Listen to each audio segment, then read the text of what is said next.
একটি বিশাল শিল্পসম্মত ভাস্কর্য, যেন রূপকথার জগতের এক জীবন্ত চরিত্র।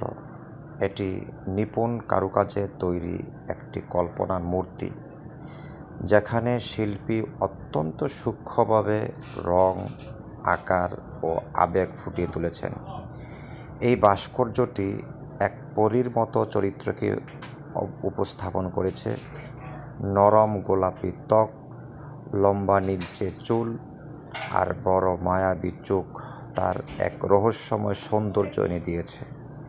মাথার উপরে মাশরুমের মতো গঠনগুলো প্রকৃতি ও কল্পনার মেলবন্ধনের ইঙ্গিত দেয়। শিল্পী অত্যন্ত নিখুঁতভাবে প্রতিটি রেখা, ছায়া ও রঙের মিশ্রণ এমনভাবে ফুটিয়ে তুলেছেন, যা বাস্তবতার সীমানা ছাড়িয়ে এক কল্পলোকের অনুভূতি জাগায়। মুখের অভিব্যক্তি শান্ত কিন্তু কিছুটা চিন্তামগ্ন, যেন সে কোনো গভীর ভাবনায় ডুবে আছে। চুলের প্রবাহিত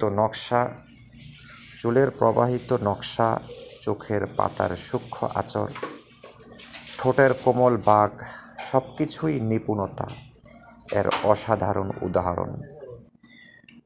তো প্রিয় দর্শক শ্রোতা, দেখেন আরও শিল্পকার্যের আরও কিছু নিদর্শন। এখানে সৌদি আরবের দাম্মাম থেকে ভিডিওটা করা হয়েছে। দেখেন এখানে একটা আমাদের বাংলাদেশের মতো প্রাচীন ঐতিহ্যময়, আমাদের বাংলাদেশে যেমন মেলা হয়, যেমন বাৎসরিক মেলা হয় যেখানে চিনমৈত্রী সম্মেলন কেন্দ্রে, ঠিক সেম একটা চিত্র এখানে করতেছে তারা। দেখেন এই যে সব দিক থেকে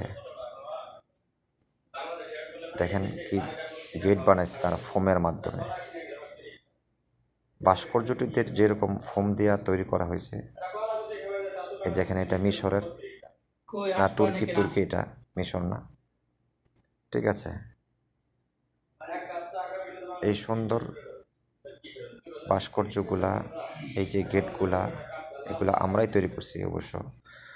অবশ্য আপনারা যারা নতুন এই দেশে আসতে চাচ্ছেন, তারা এই কারুকার্য শিখে আসতে পারলে কিন্তু অবশ্যই অপরচুনিটি ভালো আছে, ঠিক আছে।